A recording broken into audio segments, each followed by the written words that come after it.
Hi and welcome to this DCP web tutorial. In today's tutorial I'm going to show you how to set your Twitter account to dark mode on your desktop or laptop computer. So if we open up our web browser, I'm already logged into my Twitter account here. This is my Twitter account. I'm going to click on more options here, and inside more options I'm going to select display, and inside display I can either set dim or lights out, and it will be very dark. So I prefer it to have it in dark mode or in dim mode. It's just a bit easier on the eyes, it's not so bright.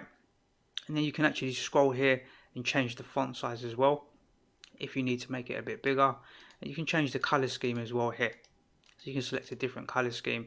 So maybe I'll go for like a greeny sort of color and dim, and then click done, and now you can see my Twitter page here. Now this doesn't necessarily mean other users will see it in this particular color scheme. It all depends on their settings.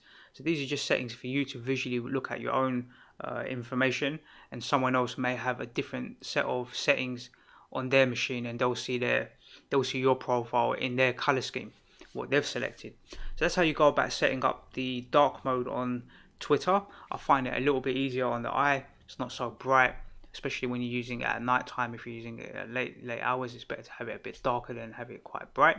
And it's a bit easier to highlight and see the links, the URL links, when they're colored like this. I find it a bit easier. So that's the end of this tutorial. Nice, short and simple, and I look forward to seeing you in the next DCP web tutorial.